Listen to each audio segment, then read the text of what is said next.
It's Wednesday, July 3rd. I'm Priyanka Arabindi. And I'm Juanita Tolliver, and this is What a Day, the show that loves dogs, unlike admitted dog killer South Dakota's Governor Kristi Noem and third-party presidential candidate Robert F. Kennedy Jr. Yeah, this man was photographed posing with what appears to be a barbecued dog. It's so sad, yes. It's sad, it's disgusting. There are people out there who want to vote for this man. You can eat your dog. Don't do that.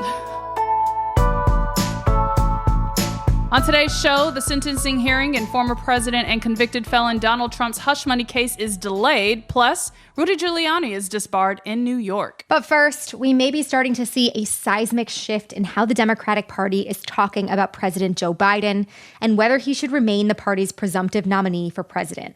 On Tuesday, Texas Congressman Lloyd Doggett became the first sitting Democratic lawmaker to call for President Joe Biden to leave the presidential race after his devastating debate performance last week. Doggett said in a statement, quote, recognizing that unlike Trump, President Biden's first commitment has always been to our country, not himself, I am hopeful that he will make the painful and difficult decision to withdraw. I respectfully call on him to do so. Longtime Illinois Congressman Mike Quigley told CNN that he fears Biden could be a drag on down-ballot candidates. His decision not only impacts who's going to serve in the White House the next 4 years, but who's going to serve in the Senate, who's going to serve in the House, and it will have implications for decades to come. And in an interview with the online publication Semaphore, Vermont Senator Peter Welch said it was, quote, inappropriate for the Biden campaign to dismiss concerns about Biden's age. Clearly, a lot of conversations about this happening over the past few days. What about House leadership? Are any top Democrats changing their positions from this weekend, which was full-throated support for Biden or silence? So far, no one in leadership is calling for him to drop out, but we are starting to see them open the door to the possibility that Biden may not ultimately become the Democratic Party's nominee for president. Speaking to Andrea Mitchell on MSNBC on Tuesday, former House Speaker Nancy Pelosi acknowledged divisions among big party donors over whether Biden should stay in the race. It's split. Some are like, well, how can we subject the process to what might be possible? And others are, Joe's our guy. We love him. We trust him. He has vision, knowledge, judgment, integrity. Pelosi went on to suggest that Biden do a few sit-down interviews with serious journalists. The president is actually scheduled to speak with ABC's George Stephanopoulos on Friday. Portions of that interview will start airing on Friday night. The full interview will be available on Sunday morning. I know a lot of people, especially people listening to this, will be very interested to see that. Mm-hmm. Later on, Andrea Mitchell spoke with South Carolina Congressman Jim Clyburn, who was instrumental in getting Black voters to support Biden back in 2020, helping him win the state's Democratic primary. He is also the co-chair of the Biden-Harris campaign. Clyburn told Mitchell that he would back Vice President Kamala Harris if Biden were to drop out. This party should not in any way do anything to work around Ms. Harris. We should do everything we can to bolster her, whether it's in second place or at the top of the ticket. And interestingly, Mitchell asked both of them if they had personally heard from Biden since the debate happened. Both said no, they had not. The stakes of the race have dramatically shifted in the last few days, not just because of the debate, but also because of the flurry of awful Supreme Court decisions that came out Friday and Monday. Decisions that will severely limit the government's ability to regulate industry, that will upend cases against January 6 rioters, and that grant Trump broad immunity from prosecution for his role in the insurrection. Right. So much has happened. And to get a deeper understanding of just how much the race has shifted, I spoke earlier with Liz Bruenig. She is a staff writer at The Atlantic. She used to be an opinion columnist at The New York Times and The Washington Post. Here is our conversation. In your column after the debate, you wrote that only one message came across as true on stage. You wrote, quote, our nation is shambling along the road to hell and there doesn't appear to be an off-ramp. We're starting now to see Democrats breaking with Biden. The first sitting Democrat, Representative Lloyd Doggett from Texas, saying that the president should step aside. More of them have been voicing skepticism about whether or not he's up to this campaign.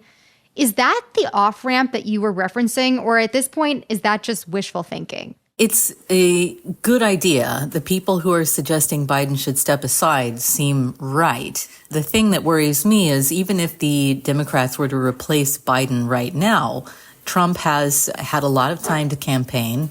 and comes back to the race being a former president. Right. I think it's going to be hard for Democrats to make up that ground, even if they replace Biden with somebody right now. At this point, which do you think is riskier? Is it replacing Biden on the ticket, or is it keeping him as the nominee? I don't know. I think it's really hard to figure out which option actually puts Democrats in a better position to win the election. If I were seniors in the party trying to make a decision about this, I think I would replace Biden, just so voters feel like their voices are being heard. Polls show after the debate, Biden lost a significant number of people who beforehand said that they were going to be Biden voters. I think before that, Trump and Biden were neck and neck, and after, Biden dropped pretty far behind. So I think it's important for the party to recognize what people are saying and what their feelings are. But I don't know if that's going to get them any closer to winning the election. What do you make at this point of the way that the Biden campaign has responded to the president's debate performance so far? They've done everything from blaming the debate preppers. They said the president had a cold. They've accused the media of overreacting to this. Is that just them doing their job, trying to protect him, avoiding further damage to the campaign? Or are they refusing to face the reality of what we all saw? It is a campaign's job to try to keep the candidate elevated and to pursue victory for them. So in that case, you can certainly understand why the Biden campaign feels like they need to make excuses for and explain away his debate performance, right? Because it looks like it's going to be a significant hindrance. It's going to be a lot of material for Trump attack ads. And I think it's going to be fairly impossible to escape some clips from that debate going further into the campaign. But I think they're being unrealistic, and they're not listening to what polling suggests about how this debate was received. And I don't think people are necessarily going to be persuaded. Yeah, I mean, speaking of the polling that we've seen, a new Morning Consult poll shows that a plurality of Democrats say that Biden should be replaced. A new poll out of New Hampshire shows Trump leading there after Biden's poor debate performance. Puck News is reporting that a confidential polling memo shows Biden's support plunging in key swing states and also putting other safe states at play. So aside from replacing Biden, is there anything that Democrats can do to kind of stop the proverbial bleeding at this point? I think they need a way to replace Biden that's graceful. It seems like that's going to be hard because Biden doesn't seem willing to step down from the race. And so I think the best thing for Democratic strategists to be doing right now is trying to come up with a way to transition to a new candidate that doesn't signal weakness and chaos in the party. Right. So they'll need a narrative about why it was time to change and why they didn't change earlier, and et cetera. Shifting away from just the top of the ticket here, what are the risks to down ballot races that all of this kind of poses? I think there are some significant risks to down ballot races. Democrats need this to be a good election. And I don't think that the Democratic Party right now is making itself look like a good steward of American politics. And so I wouldn't be surprised if Biden's performance at the top of the ticket negatively impacted how Democrats perform in this race, even if it's only because of the risk of typical Democratic voters staying home. If Biden were to drop out at this point, can you point to a candidate who could kind of cobble together the same coalition Biden did in 2020, or who could amass the coalition that Democrats would need to win the race? Gretchen Whitmer, her name has been tossed around quite a bit.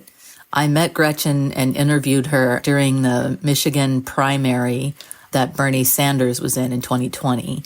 And she seemed like a completely competent, lucid, even charismatic figure. I would need to know more about her politics, which I don't think are clear right now. And politics on a local level, even a state level, is different than having a political vision for the country. But she's a candidate that doesn't immediately, anyway, strike me as unreasonable.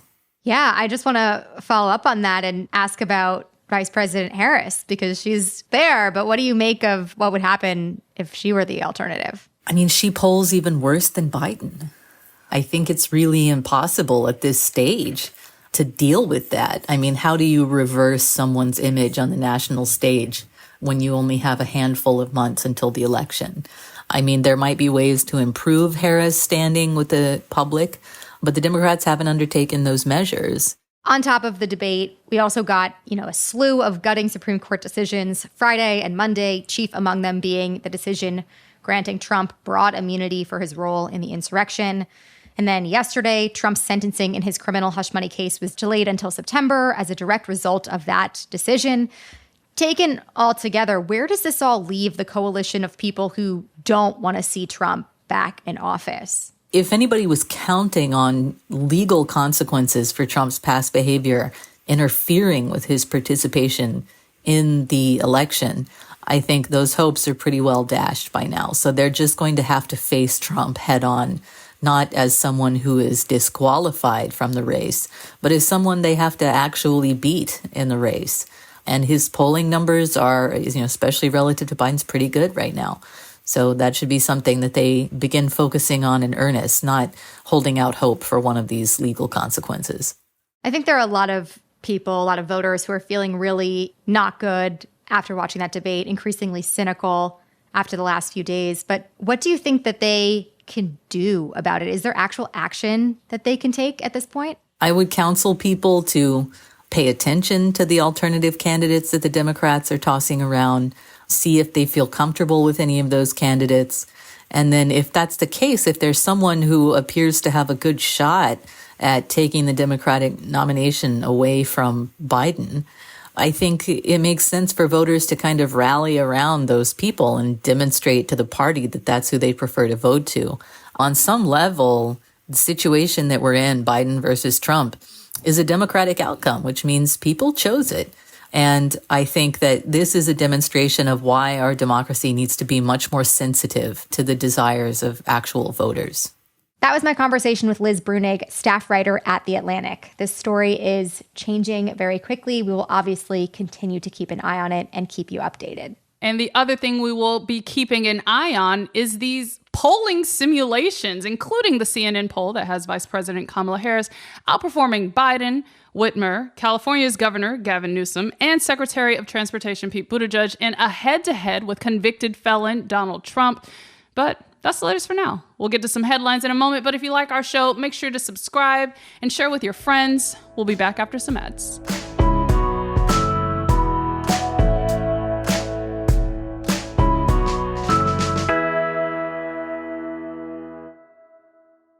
Shopify is the global commerce platform that helps you sell at every stage of your business. With the internet's best converting checkout, 36% better on average compared to other leading commerce platforms, Shopify helps you turn browsers into buyers. In fact, Shopify powers 10% of all e-commerce in the U.S. Sign up for a $1 per month trial period at shopify.com/podcastfree. All lowercase, shopify.com/podcastfree, shopify.com/podcastfree.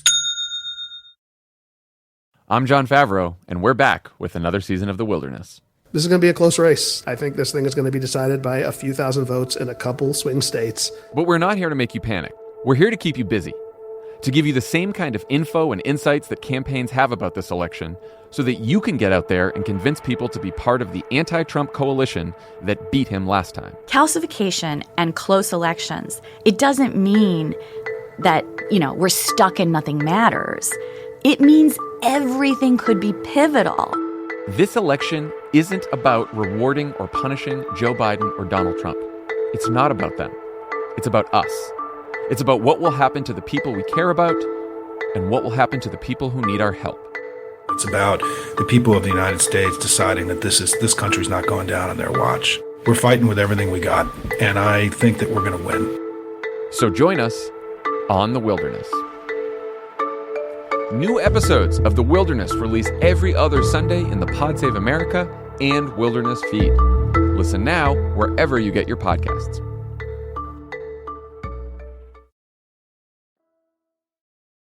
Look at your cup holder. It's empty, and you're feeling thirsty.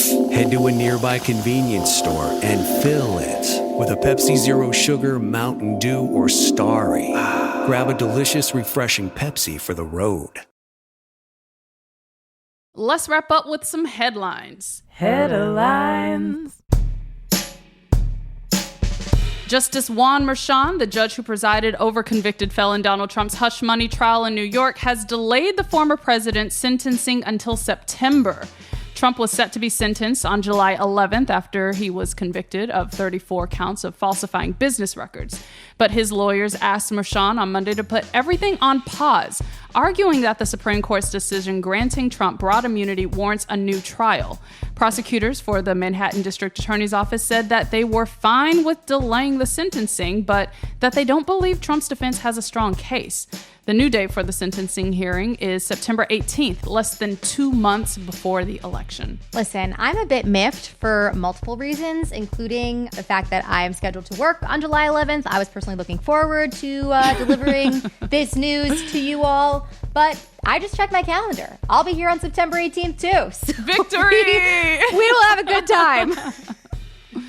It is not all bad news out of New York. Former New York City Mayor Rudy Giuliani lost his license to practice law in the state on Tuesday. Do you hear that? It is champagne bottles popping in the background.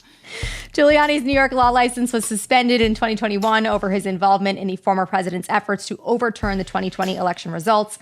And on Tuesday, a New York appeals court ordered that Giuliani be completely disbarred, writing that the ex-Trump lawyer had, quote, no good faith basis to believe that the election was stolen. A spokesperson for Giuliani said that now the ex-lawyer plans to appeal the order.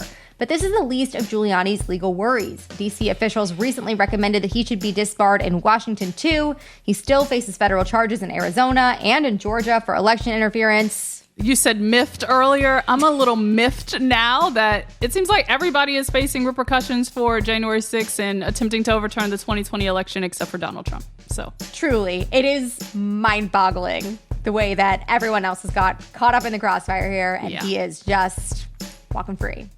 President Biden proposed a new rule on Tuesday to protect around 35 million workers from excessive heat in their workplaces. Extreme heat is the number one weather-related killer in the United States. More people die from extreme heat than floods, hurricanes, and tornadoes combined. Under the new rule, employers would be required to assemble adequate plans and training for protecting workers from heat-related illnesses. Those include increasing breaks, access to shade and water, and making sure new employees are properly accustomed to working in heat. Penalties for employers who defy heat-related protections would also increase. The rule aims to safeguard folks who are likely to suffer from heat exposure on their jobs, including delivery workers, farm workers, construction workers, and those who work in kitchens or warehouses. This comes during a summer that has proven to be historically hot, and while the rule would be the first of its kind, it's still a ways away. The regulation wouldn't be implemented until 2026. The Food and Drug Administration approved a new drug that has shown promise in slowing cognitive decline in Alzheimer's patients. The drug, developed by Eli Lilly, will be sold under the brand name Kisunla. The once-a-month infusion works by targeting proteins in the brain that are believed to be associated with mild and early cases of Alzheimer's. Clinical trials have shown the drug slowing the disease's progress by a third. It is a big deal because it is now the second drug that the FDA has approved to help patients with Alzheimer's. Roughly 6 million Americans have the disease, and that number could more than double by 2060, according to the National Institute of Health. Yeah, this is really promising news. As someone who lost my grandmother to Alzheimer's, it's such a devastating disease, and any medications that can help people, I fully celebrate. So I'm really excited about this news. Absolutely. And those are the headlines. One more thing before we go. What even is a remix anymore? Ira and Lewis give their unfiltered opinion on the newest remix drops from Ariana Grande to Charli XCX. Please send me your favorite song recommendations because I don't know who that is. Plus, find out their picks for favorite queer comedians with special guest Hannah Einbinder. Tune in to Keep It on Pocket Cast or wherever you get your podcast. And stream Brat, Juanita. You have to. It is the album of the summer. You have to. Okay, I will do that. That is all for today. If you like the show, make sure you subscribe, leave a review, celebrate Rudy Giuliani being disbarred, and tell your friends to listen. And if you're into reading and not just rare good news from the FDA like me, What A Day is also a nightly newsletter. Check it out and subscribe at crooked.com/subscribe. I'm Juanita Tolliver. I'm Priyanka Arabindi. And keep your dogs away from RFK Jr. Okay, Please. Look, just so everybody knows, Josephine and Zora are safe. I will protect my girls. Yeah, I'm picturing like a Facebook status update, like marked safe from RFK Jr. Thank you Period. so much.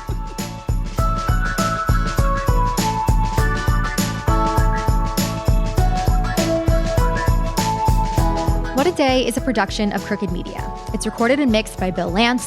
Our associate producers are Raven Yamamoto and Natalie Bettendorf. We had production help today from Michelle Alloy, Greg Walters, and Julia Clare. Our showrunner is Erica Morrison, and our executive producer is Adrian Hill. Our theme music is by Colin Gilliard and Kashaka.